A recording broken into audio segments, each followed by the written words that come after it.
Nada más fácil que todo aquello. Encontraría allí todo el trabajo que deseara. Estaba convencido de que el emperador lo estimaba aún bastante como para cederle un departamento que le permitiera llevar a cabo su proyecto. De pie, con las mejillas encendidas, parecía haber crecido por el enderezamiento brusco de sus gruesos miembros. Después lanzó una soberbia carcajada. Es una gran idea, ¿eh? También yo dejaré mi nombre a la ciudad y fundaré un pequeño imperio. Clorinda creyó que se trataba de algún capricho, de una fantasía surgida del profundo hastío a que se debatía, pero en los días que siguieron volvió a hablarle de su proyecto con más entusiasmo todavía. A cada visita lo encontraba perdido en medio de mapas desplegados sobre el escritorio, sobre las sillas, sobre la alfombra. Una tarde no pudo verlo porque estaba en conferencia con dos ingenieros. Entonces comenzó a sentir un verdadero temor, de modo que estaba dispuesto a dejarla plantada para construir su ciudad en el fondo del desierto, o era una nueva combinación que estaba maquinando. Renunció a conocer la verdad y consideró prudente dar la alarma a toda la banda. Se produjo una general consternación. Dupuisat se encolerizó. Hacía más de un año que estaba inactivo, sin un céntimo. Durante su último viaje a la Vendée, su padre había sacado una pistola de un cajón cuando él se arriesgó a pedirle 10.000 francos para montar un negocio soberbio, y ahora comenzaba otra vez a morirse de hambre, como en el 48. El señor Khan se mostró igualmente furioso. Sus altos hornos de Bressuire estaban amenazados de una quiebra inminente. Se consideraba perdido si no obtenía antes de 6 meses la concesión de su ferrocarril. Los demás, el señor Chevin, el coronel, los Bouchard y los Charbonnet, no escatimaron tampoco sus quejas. Las cosas no podían terminar así. Verdaderamente Rougon no se mostraba razonable. Era preciso hablar con él. Sin embargo, transcurrieron 15 días. Florinda, que gozaba de gran prestigio en el grupo, decidió que sería inconveniente atacar al gran hombre de frente. Había que esperar una ocasión. Un domingo por la tarde, a mediados de octubre, en que los amigos se hallaban reunidos en pleno en el salón de la calle Marbeuf, Rougon dijo sonriendo: ¿A qué no saben lo que he recibido hoy? Y sacó de atrás del reloj una tarjeta rosada que mostró a sus amigos. Una invitación para Compiègne. En aquel momento el criado abrió discretamente la puerta. El hombre que el señor esperaba allí, Rougon, se disculpó y salió. Clorinda se había levantado y trató de escuchar. Luego, en medio del silencio, dijo con alegría: es preciso que Rougon vaya con Pian.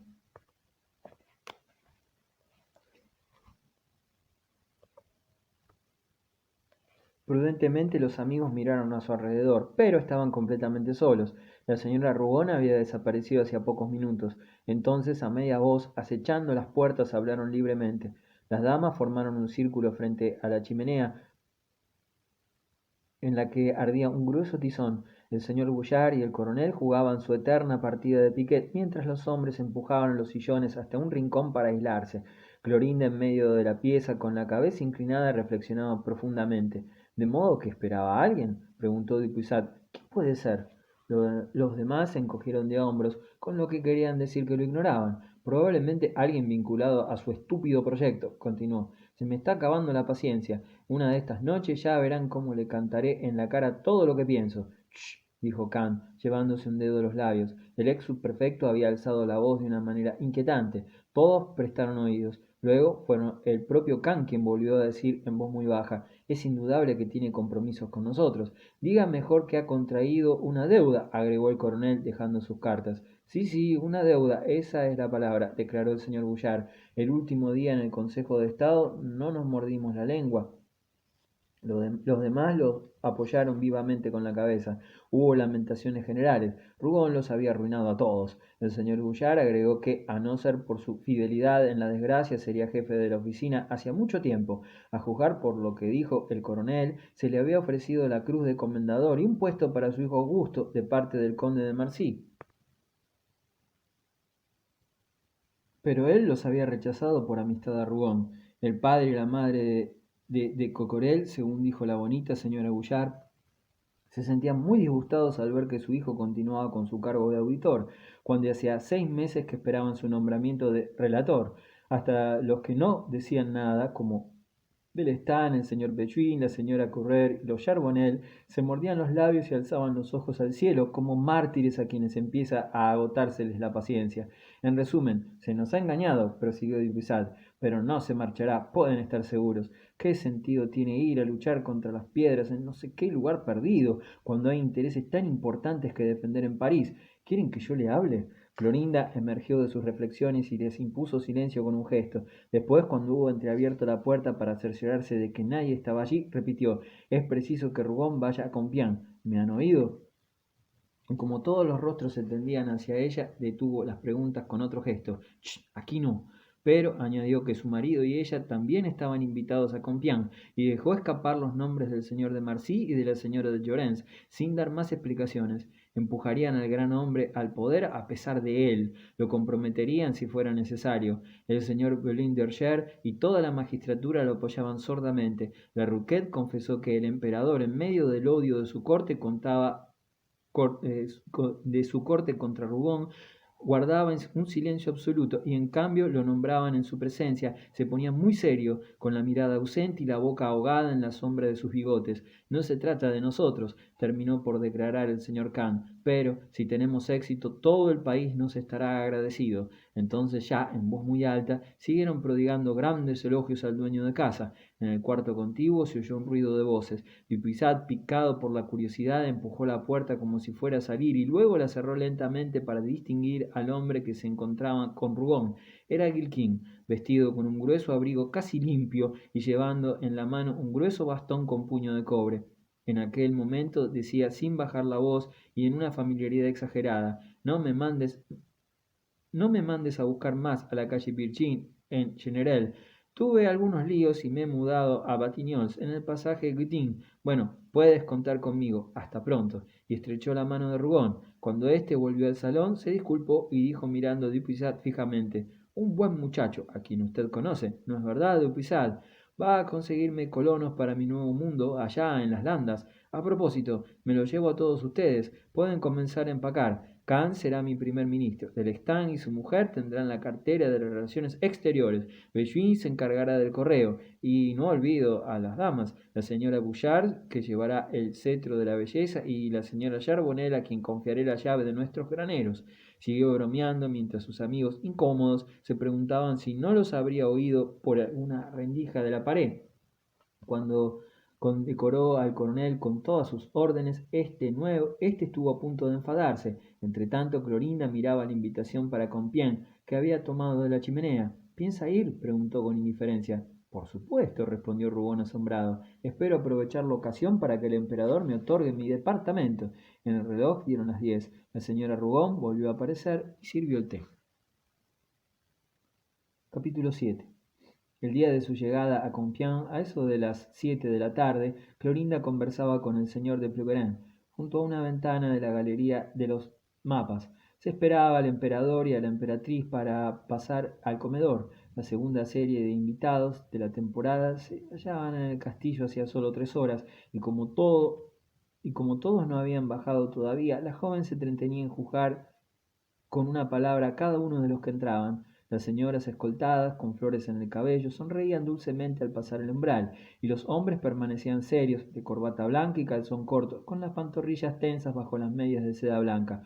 «Ah, ahí veo al caballero», murmuró Clorinda. «Está muy bien, pero mira al señor Poulin d'Orcher, padrino. Parecería que está por ponerse a ladrar. Y qué piernas, Dios mío». El señor de Ploquerin bromeaba, encantado de todas aquellas maledicencias. El caballero Rusconi se acercó para saludar a Clorinda con su lánguida galantería de apuesto italiano. Después dio la vuelta ante las señoras, balanceándose con una sucesión de reverencias rítmicas del más tierno afecto.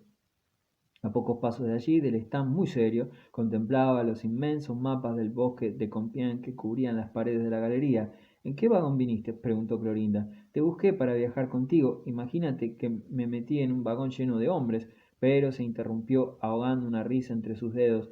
«El señor Larouquette parece una fruta brillantada». «Sí, una merienda de colegiala», dijo malévolamente el senador. En aquel momento se oyó en la puerta un gran revuelo de faldas. La puerta se abrió de par en par y entró una mujer llevando un vestido tan cargado de moños, flores y encajes que tuvo que apretarse la falda con ambas manos para poder pasar. Era la señora Chambelot, la cuñada de Clorinda. Esta la miró de arriba abajo murmurando: «¿Pero en qué cabeza cabe?».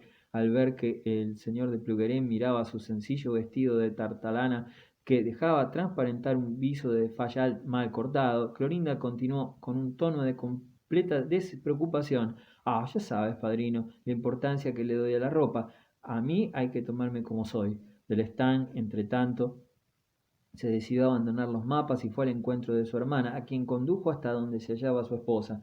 Las dos mujeres no se tenían ninguna simpatía y cambiaron un cumplido agridulce. La señora de Cambelot se alejó arrastrando una cola de raso semejante a un parterre en medio de los hombres mudos que retrocedían discretamente 2 o 3 pasos ante la cascada desbordante de sus volados de encaje. En cuanto se encontró a solas nuevamente con el señor de Plougeren, Clorinda se puso a bromear, aludiendo a la gran pasión que la dama experimentaba por el emperador. Después, cuando el senador relató la loable resistencia de este último, respondió: no tiene gran mérito, es tan flaca. Algunos hombres la encuentran bonita, no sé por qué. Tiene un rostro que no vale nada. Mientras hablaba, continuaba vigilando la puerta inquieta. Ah, esta vez debe ser el señor Rougon. Pero se rectificó enseguida y una llama fugaz brilló en sus ojos. Vaya, no, es el señor de Marcy. El ministro, muy correcto, con su frac negro y su calzón corto, se adelantó sonriendo hacia la señora de Cambelot, y mientras la cumplimentaba, miraba a los invitados con la mirada perdida y velada, como si no reconociera a nadie. Entonces, a medida que lo saludaban, inclinaba la cabeza con gran amabilidad. Varios hombres se le acercaron y al poco rato se convirtió en el centro de un grupo. Su rostro pálido, fino y malévolo dominaba los hombros del pequeño rebaño que se agrupaba en torno de él. A propósito, continuó Clorinda, empujando al señor de Plougeren hasta la ventana, cuento contigo para conocer algunos detalles. ¿Qué sabes tú sobre unas famosas cartas de la señorita de Llorens?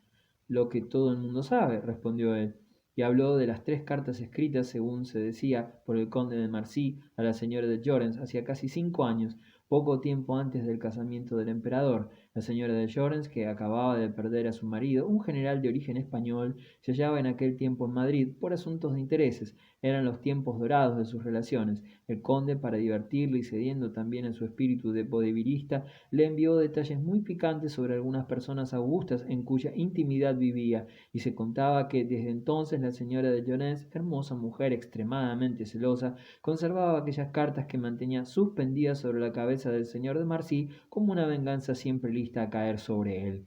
La señora Llorens se dejó convencer cuando él tuvo que casarse con la princesa polaca, dijo el señor terminando, pero después de consentir en un mes de luna de miel, le manifestó que, si no regresaba y se ponía en sus pies, un buen día depositaría las 3 terribles cartas sobre el escritorio del emperador, y él quedó nuevamente encadenado, pero le prodiga toda clase de atenciones para recuperar las malditas cartas. Clorinda rió con ganas. La historia le parecía muy divertida y multiplicó las preguntas. Entonces, si el conde engañara a la señora de Llorens, ¿sería ésta capaz de ejecutar su amenaza? ¿Dónde guardaba aquellas 3 cartas? Por lo que había escuchado, en su corpiño, cosidas entre 2 cintas de raso, pero el señor de Plougeren no sabía nada más. Nadie había leído las cartas. Conocía a un joven que, para sacar una copia, se había convertido inútilmente durante casi 6 meses en el esclavo de la señora de Llorens. Diablos, agregó el senador. No te quita los ojos de encima, chiquilla. Ah, ya me olvidaba que lo has conquistado. ¿Es cierto que en la última velada que ofreció en el ministerio conversó casi 1 hora contigo? La joven no contestó, ya no lo escuchaba. Permanecía inmóvil y soberbia bajo la mirada fija del señor de Marcy. Luego, levantando lentamente la cabeza, mirándolo a su vez, aguardó su saludo. De Marcy se acercó a ella y se inclinó. Ella le sonrió entonces muy dulcemente. No cambiaron una palabra. El conde regresó al centro del grupo en el que el señor de Lerquet hablaba en voz muy alta, llamándolo a cada frase Su Excelencia. Poco a poco la galería se iba llenando. Se habían reunido allí cerca de 100 personas, altos funcionarios, generales, diplomáticos, extranjeros, 5 diputados, 3 prefectos, 2 pintores, un novelista, 2 académicos, sin contar los oficiales del palacio, chambelanes, edecanes y escuderos. El discreto murmullo de voces crecía bajo la luz de las arañas. Los familiares del castillo paseaban lentamente mientras los invitados de pie no se atrevían a mezclarse con las señoras. Esta primera hora de turbación entre personas que en su mayoría no se conocían y que se encontraban de pronto reunidas a la puerta del comedor imperial confería a los rostros una expresión de abatida dignidad. A ratos se producían bruscos silencios, a las cabezas se volvían vagamente ansiosas. El mobiliario imperio de la vasta pieza, las consolas de patas rectas y los sillones cuadrados parecían aumentar aún la solemnidad de la espera. Por fin ha llegado, murmuró Clorinda.